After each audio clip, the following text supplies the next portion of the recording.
I genuinely think I might have cracked this format's meta. It's not Gardevoir, it's certainly not Lucario, and it's not even towards Mega Absol, Mega Kangaskhan monstrosity. It's Blood Moon Ursaluna. Nah, not that one. I'm talking about this fella. Yeah, I could probably keep this a secret, bring it to a regionals, make a few $1,000s, call it a day, but I would have way more fun convincing you that this deck is broken. And then, together, we can take the meta by storm with an army of Ursaluna enthusiasts. If you've seen any of my videos before, then you already know I'm not just going to flash a list on screen and play a couple lazy games on TCG Live. That's not the kind of low effort content I make. We're going to have a proper deep dive on every single card in the list. Then I'll sleeve up the 60, head down to one of my locals and try to win a tournament. First up, we've got Blood Moon Ursaluna, the core attacker of this deck. I'm only running 2 because as incredible as they are, starting this guy sucks. Its battle hardened ability only activates when played from the hand, so if it comes into play any other way, like opening it or through a nest ball, you won't get to accelerate 2 fighting energy. Fortunately, we've got plenty of ways to recycle them back into play. The attack, Mad Bite, hits absolutely absurd numbers. 100 base on its own is solid, but an extra 30 for each damage counter on your opponent's active really adds up. When they're at 30 damage, you're hitting for a total 220, deleting pretty much any relevant basic EX Pokemon. 40 damage is enough to KO Goldingo EX, and with 60 on their active, you're handling any Stage 2 EX Pokemon. Charizard, Dragapult, and even Gardevoir despite their resistance to fighting. And if you have just 7 damage counters on their active, you'll deal an enormous 310 on top of that, which is the remaining HP of any Pokemon in the game, even the massive 380 stacked on Mega Venusaur. But how are we going to spread that damage on their Pokemon in the first place? We got a couple options, but I'll explain the deck's primary combo to help contextualize everything else. Introducing Calamitous Snowy Mountain. Whenever any player attaches an energy card from their hand to one of their basic non-water Pokemon, put 2 damage counters on that fella. Sure, this can force your opponent to sprinkle damage when they want to attach energy, but the real source is the nifty interaction this has with Blood Moon Ursaluna's battle-hardened ability. See, the energy is attached directly from hand, so it procs the stadium, dealing 40 damage. Then, with another hand attachment, we're up to 60. I'm sure you can see where this is going. Munkidori, arguably the greatest card in the game right now. With a couple of these Psychic Simians, you can move all that damage right onto our opponent's active, preparing it for an easy one-shot. But this isn't exactly a brand new concept for any rogue deck enjoyers. The idea's been around for a while, but the new Mega Evolution set just gave it the biggest glow-up I've ever witnessed. Fighting Gong allows us to search for a basic fighting energy or basic fighting Pokemon. Very important to note, unlike Nest Ball, any Pokemon we grab goes directly to hand.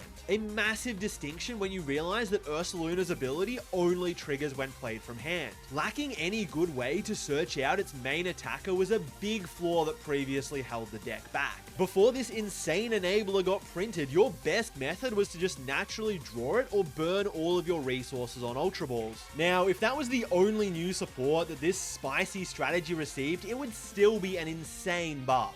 But things don't stop there. Like I said, Munkidori is arguably the best Pokemon in the game. But honestly, I think this pair of rocks might end up giving the monkey a run for its money. Lunatone is a ridiculous draw engine for any deck that can sustain it. And the 70 damage from Solrock's Cosmic Beam is way more than just a cheap way to donk opponents. In this deck, it leads to a follow-up 310 damage swing from the Big Bear. And you have plenty of time to set this up, given that the deck is almost entirely one prize Pokemon. We do have a couple of 2 prizes though. Pheasantipity EX provides some much appreciated additional onboard draw with Flip the Script and can often checkmate board states. And Blood Moon Ursaluna's multi-prize cousin is here to close out tricky endgames where you're low on resources. And of course, Brian Bundle is here too. A last minute tech addition to turn the Gardevoir Jellicent matchup from fine to actually kinda chill. Now you've probably already thought, if we only have 2 copies of our main attacker and are chucking energy in the bin every turn for our engine,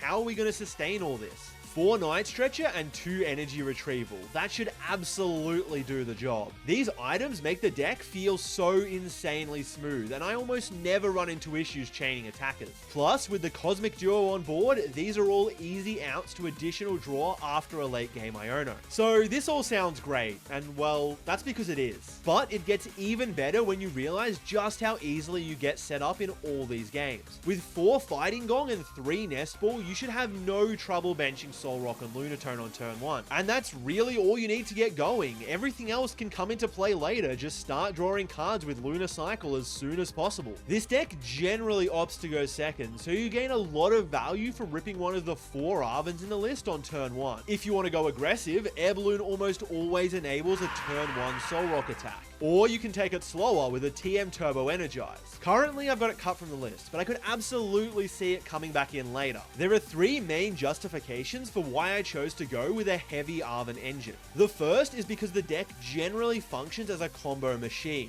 You absolutely need Ursaluna in hand with multiple energies at the same time. It's not like some other decks where you could preemptively bench it, then Professor's Research and find the energy later. It all has to come together simultaneously. So being able to draw 3 with Lunar Cycle, maybe another 3 with Flip the Script, and then Arvin to cherry pick whichever combo piece you're missing is absolutely essential. The second reason is the sick toolbox of tools that this deck can utilize. I've already mentioned 2 of them in Air Balloon and Turbo Energize, but Vengeful Punch is a really spicy way to force 40 damage into play. EXP Share can help to preserve energy on Monkey Dory. A common play I find myself making is to attack with an Ursaluna that has 2 fighting and a dark, with EXP Share on an energyless Monkey Dory. Or if at any point it happens to absorb a fighting energy, we also play 1 energy switch to move it somewhere more useful. But this is generally here to spawn in a surprise Adrenabrain out of nowhere by passing dark between monkeys. There's also Counter Game, which essentially cheats an energy if we're ever behind in prizes. I even considered playing Brave Bangle for a bit. The damage fixing wasn't really required, so I opted to cut it from the list, but the option is there and it definitely can come up. And the last reason for playing Arvin?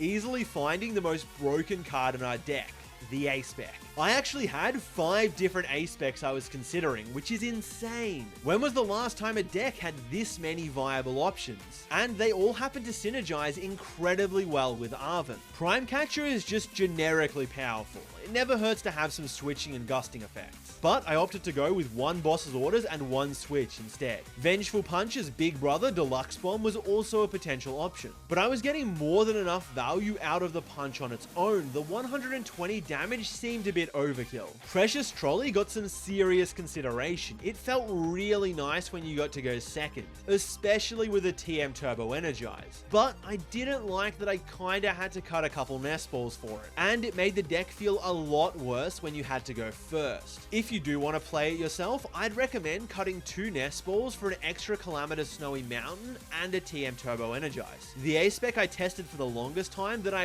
really wanted to work was Maximus Rodney. The synergy is ridiculous, and nothing felt better than ripping an Arvin for this in the late game and fully re-establishing your entire board. If you want to play this one, I'd say to just cut an Energy Retrieval for a 4th Calamitous Snowy Mountain. Okay, but what are we really playing? Why do I keep recommending the 4th Mountain when you run other A-Specs? That's because, in the end, I went with the GOAT, Secret Box. This card is just too good not to play, especially when it's Arvin searchable, which means suddenly all of our stadiums are now also Arvin searchable, and we need those mountains in play for the combo. I've also thrown in 1 Artisan since it adds an extra layer of flexibility. Not only is it a non-item way to find Iron Bundle against Jealous and Gardevoir, but it also means we can functionally search multiple Pokemon off of a single Arvin. As long as we've got an out to either an Energy, Soul Rock, or Lunatone in hand, Arvin will be enough to get our entire engine online. Secret Box for Artisan to grab one of the rocks, and then Nest Ball for the other. Or if we happen to need energy, either Fighting Gong or one of our Earthen Vessels will do the job. Plus, we even get a supporter for the next turn too. What a treat. And there are a few of these other supporters too. With 8 Fighting and 4 Dark Energy, Crispin offers solid acceleration potential. Because Ursaluna only cheats 2 energy onto itself, we often need to commit a hand attachment on top of this. So Crispin can help facilitate this while also getting a monkey online, helping to keep up the aggression. Funny side note, but Crispin has allowed me to attack with Pheasantipity EX way more than anyone ever should. A couple Lily's Determination are also here, since I will never say no to drawing 8 cards. And a single Iono.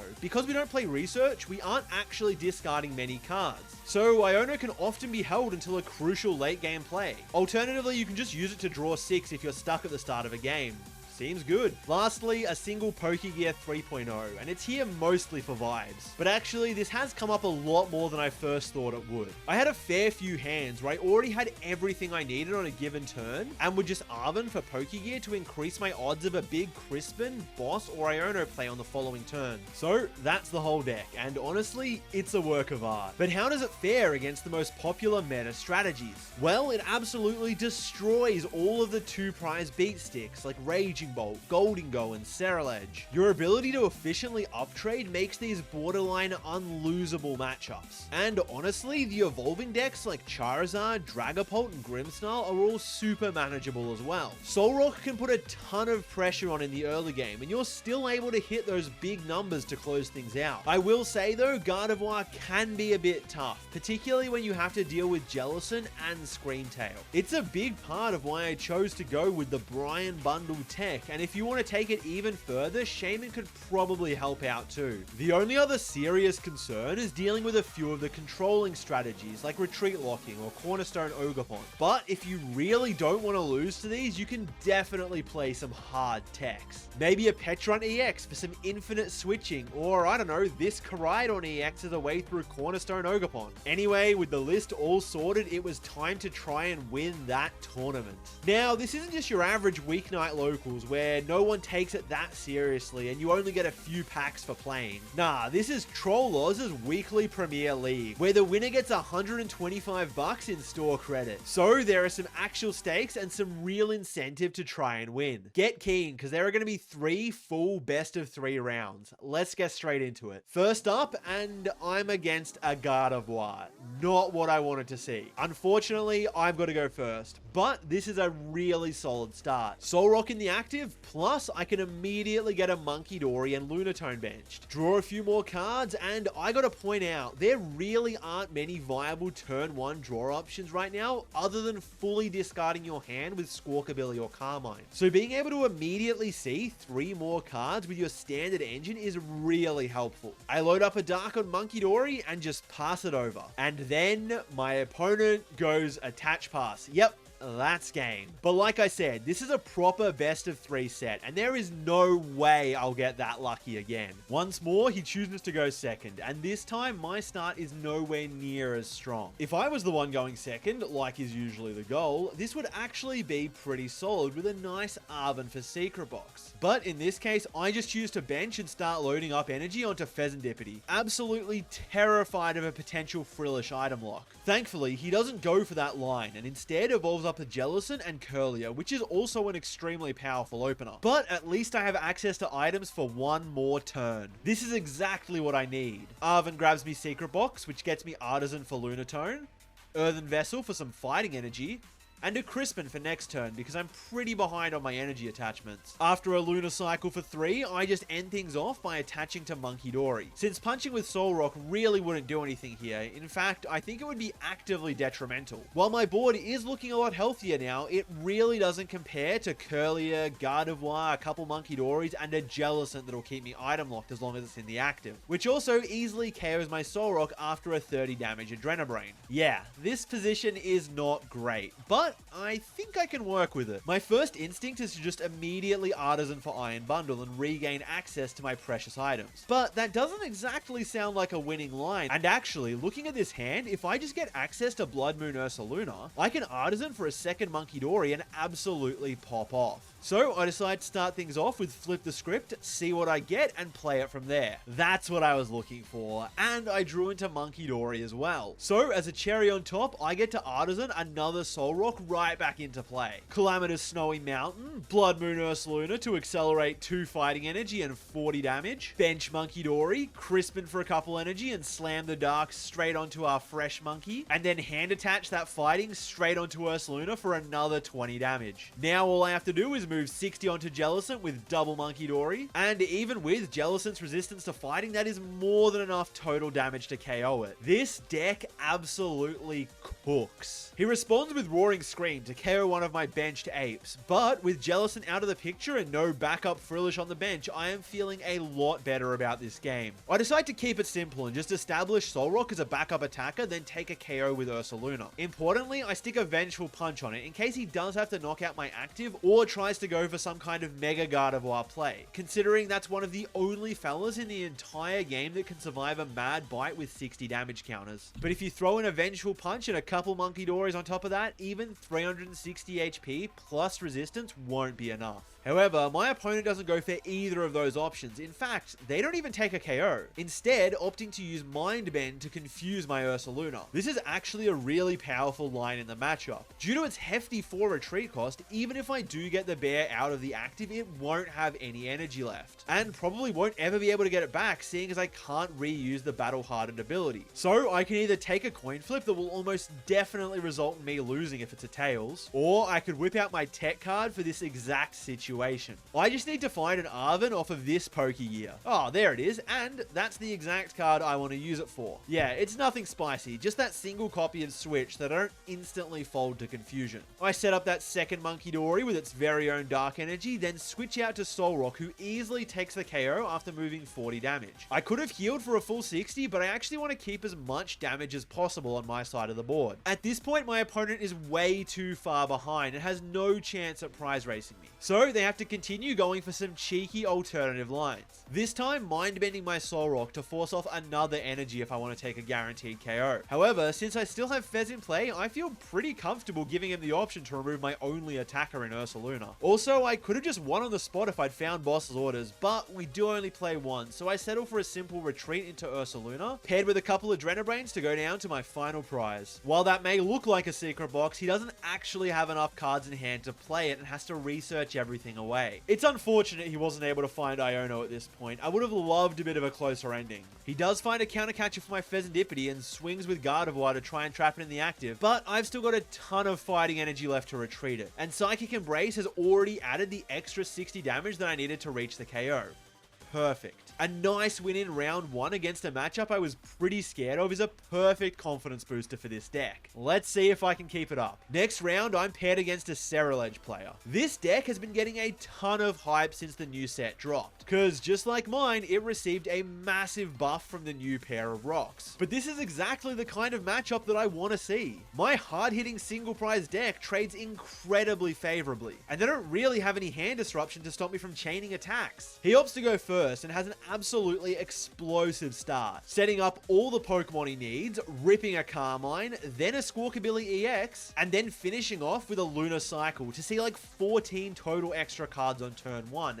That's insane. Things are a little bit slower on my side. Without any supporters to play, all I can do is draw with my own Lunar Cycle, set up Solrock with an energy, and give Iron Bundle the Vengeful Punch in case it gets KO'd next turn. He decides to play it safe and take things slow, being pretty unsure of what deck I was actually on. And I mean, fair enough, there's no way you could know off of just this. You'd probably think I was just another Ceruledge player who was somehow really bricking. So he just swings for 70 with the rock. Even after another 3 cards, I am still not seeing any supporters. I don't even think there's any point in attacking, so I just play Artisan and set up a Monkey Dory instead. I actually choose to Adrenabrain the damage onto one of his bench Shark Cadets. There isn't much point in putting it on Solrock, since if it stays in the active and attacks, it'll take 40 damage from Vengeful Punch. So it'll be in range to be finished off by my own Solrock anyway. If he evolves the bench Shark Cadet, I'll already have 30 of the 50 required damage to take the KO with Ursaluna. And if he chooses not to evolve it, I'll have the option to potentially spread 40 more with a couple of monkeys and cash in a prize while it's still a basic. Once his turn starts, he does actually choose to evolve both of them and just takes the first knockout on my Iron Bundle, copping 40 from the punch in response. Over on my side, it's day 15 of no draw supporters. colors. But at this point, after all the lunar cycles, it really doesn't matter anymore. I've got access to most of what I need for an immediate response to Ceruledge. So I just keep it simple and take the knockout with a 70 damage Cosmic Beam. He sneaks Fez onto bench to draw some more, but I don't think either of us are really going to be doing much hand disrupting. Then he chooses to boss up and get rid of my EXP shared Monkey Dory with Abyssal Flames. The EXP share is clutch here, since in this scenario it's functionally a second energy attachment. He's not able to KO the powered up monkey because that would just result in me getting another monkey with a dark energy and EXP share.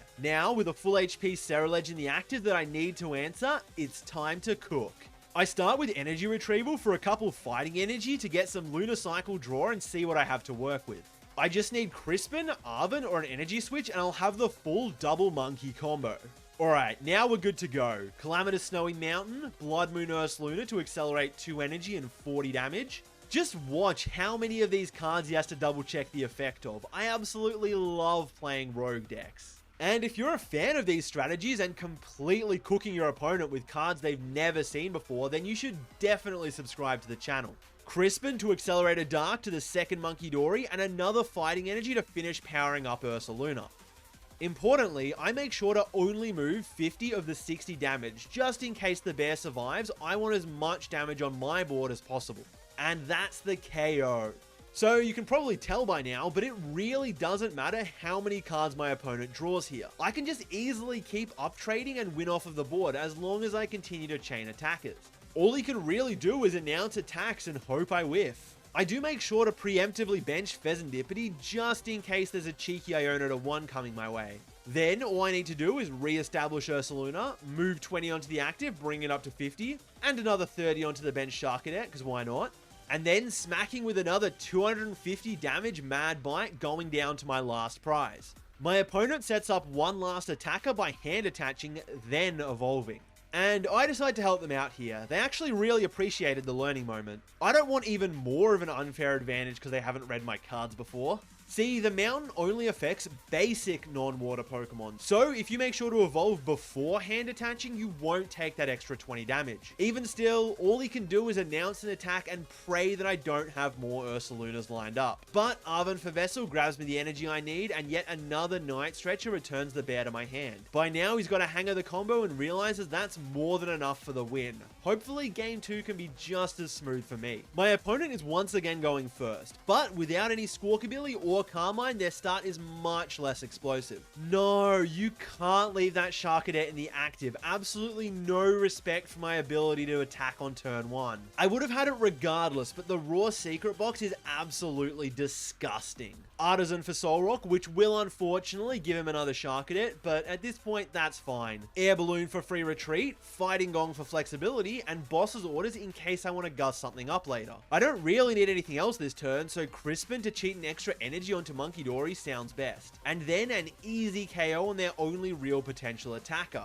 I don't have any Pokemon with 70 or less HP, so I'm definitely not scared of his Cosmic Beam. He sets up a couple Sharkadets to at least guarantee an attack next turn, but for now, all he can do is swing for 70, and honestly, it is not looking great for my opponent. I get another Monkey online, and even though I've already taken a KO and can't get full value, without too much else going on in my hand, a Lilies for 6 sounds pretty good. Again, I don't really need anything else this turn. Double Monkey to transfer 40 damage between our active Solrocks, and then attack for an easy second prize. He's able to set up double Ceruledge, and to the untrained eye, this may seem like a fairly solid position to be in. 2 big attackers, no damage on either of them, and 0 2-prize liabilities in play. But by now, I'm sure you know what my deck is capable of. And you may think you know what's about to happen next, but trust me, it's even better. Obviously, I start by setting up a Blood Moon Ursaluna, and even throw on a Vengeful Punch. However, why stop there when I already have so many resources in hand? I can just set up another one right now. I move 30 from the active and 20 from the bench one, so now, no matter which one he KOs, as long as I have a single energy available next turn, I'll win the game. My opponent realizes this too and just plays down Briar for a bit of fun and an extra prize. But that's the game, a perfect showcase of how ridiculously favored the matchup into 2-prize beat sticks is. You trade so efficiently, there is almost nothing they can do most of the time. One more round and one more win to walk out of here with $125 store credit. Would you believe it? Round 3, I'm up against another Gardevoir. I do wish I could show off 3 fully unique matchups, but this is is about as bad as it gets. So if I can win this, the deck can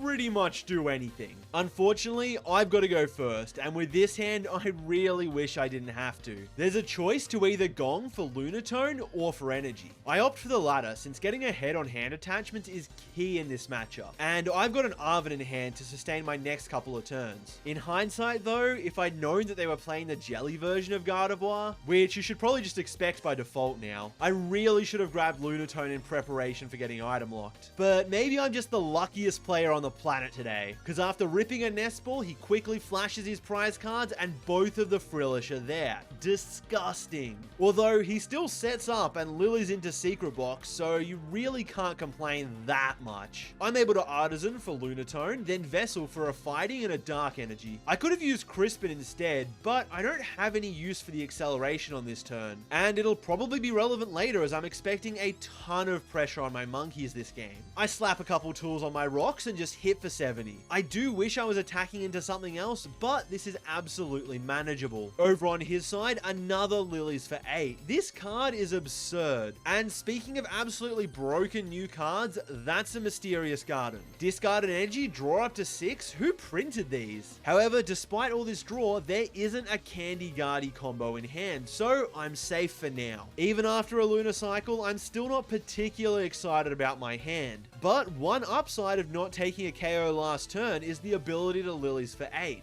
Let's cash that one in now before I start knocking out his Pokemon. Wait a sec, this new hand is kinda cooking. Calamitous Mountain and Dark Energy to power up my second Munkidori, and even though I don't plan on attacking with it this turn, I can still make use of Ursaluna to spawn damage onto my board. It cost a couple Night Stretches and a Fighting Gong, but by moving 20 from my Monkey and 20 from the Bear, I can finish off Mew EX with a Cosmic Beam for a 2-prize lead, which is absolutely worth it. My opponent finishes setting up their board with a second Munkidori and a fully evolved Gardevoir. And although promoting Screamtail initially looks like a bit of a mistake, since they don't get to Psychic Embrace and retreat for bonus damage, after watching this back, they did top deck the Gardevoir this turn and couldn't have been sure they'd be able to attack. So with Screamtail already in the active, they actually choose to target down my Ursaluna. Not a bad idea, seeing as I've already burned through a couple Night Stretches, but it will leave Screamtail with only 10 HP remaining. My main goal this turn is to use Munkidori's Adrenabrain for a free prize on Screamtail, then sneak a relevant attack in somewhere else. However, I get a bit greedy, and despite already having an energy in hand, I go for a Lilies, hoping to find a more relevant place to hand attach. But the odds of missing energy are so low, it shouldn't matter, right?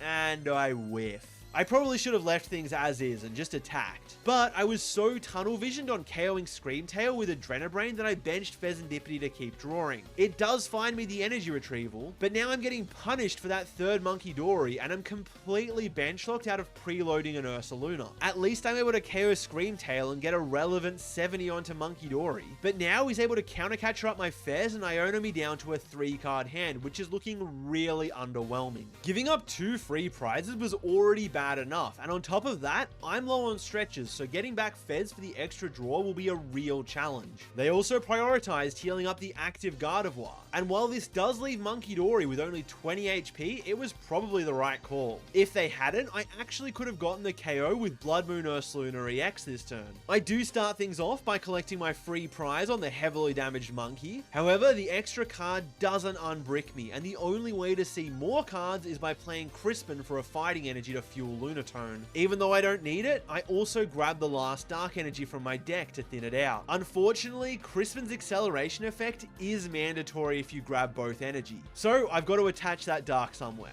We'll see how that turns out. Lunar Cycle doesn't draw me into anything I was looking for, so I settle for retreating and punching 70 with Soul Rock. A follow-up Iono keeps my hand in shambles, but even through Munkidori's healing, Vengeful Punch leaves Gardevoir with 50 damage on it. I'll win right now if I can power up a baby Ursaluna or just find Ursaluna EX and an energy. I am seriously regretting not benching the Big Bear last turn, especially since I knew my opponent was already down their counter catcher. I play Fighting Gong to re-establish Soul Rock so I can draw a few extra cards, but it's not there. This is terrible. I just grab Blood Moon Ursaluna and you'd think I could power it up with Crispin, but there aren't any more Dark Energy in the deck. They're all on my board from thinning them out last turn. I can't do anything. I've just just got to pop bundle and pass. Not respecting and maybe not considering my damage output, he just takes the KO with a full HP Gardevoir. Now, all I need is a single energy off the top for game, and I don't get there. I made so many small mistakes, and they all added up, eventually causing me to lose a game that I really should have won. So that means it's time to lock in. If I want to win this tournament, no more misplays. I choose second this game, but a double nest ball opener on his side isn't a great sign of things to come. Fortunately for me though, he isn't able to retreat Ralts, so I should be able to pick up a turn 1 knockout. Slap a Vengeful Punch onto Solrock, bench a couple of fellas, and then play Lilies for 8. All I need to see is a single fighting energy. There it is, easy. I fetch another monkey, Lunar Cycle for 3, and then smack Ralts for 70. I am so glad Solrock's attack isn't affected by resistance. He's got the immediate response of Candy Gardevoir, but needs to draw into a better way to properly utilize it. Mystery Garden for 2, Mew for 2, Fez for 3, Nest Balls available, but with only 2 Psychic in the bin, nothing is all that appealing. Swinging with Gardevoir could be game losing if I have the response. So he chooses to go for the safer line, attacking with Lily's Clefairy EX instead. I start things off with my own Fezandipity for 3, because I'm sure that I'll need the extra cards, and it'll give me the most information before committing to the rest of my turn. Rebench Solrock and draw another 3, but I still haven't seen my Stadium yet. I could grab it with Arven for Secret Box, however, I don't actually need it this turn. I can still easily reach the KO thanks to the 80 damage already stacked up on Clefairy. So instead, I just grab Energy Retrieval and swing with Mad Bite for 2 more prizes, conserving my Secret Box in the deck. Notably, I attached a Dark Energy onto Ursaluna for part of the attack cost, and prepped an EXP share on one of the benched Monkeydories. While their board is solid, my opponent's hand appears to be completely void of supporters. Benching a Frillish and Ralts, then just swinging with Gardevoir, making sure to attach one of the Psychic Energy from hand. Since stacking up too much damage with Psychic Embrace would be a guaranteed death sentence. However, I don't think they're quite respecting my deck's potential, and after another Flip the Script and Lunar Cycle for 6 more cards, my hand is completely stacked.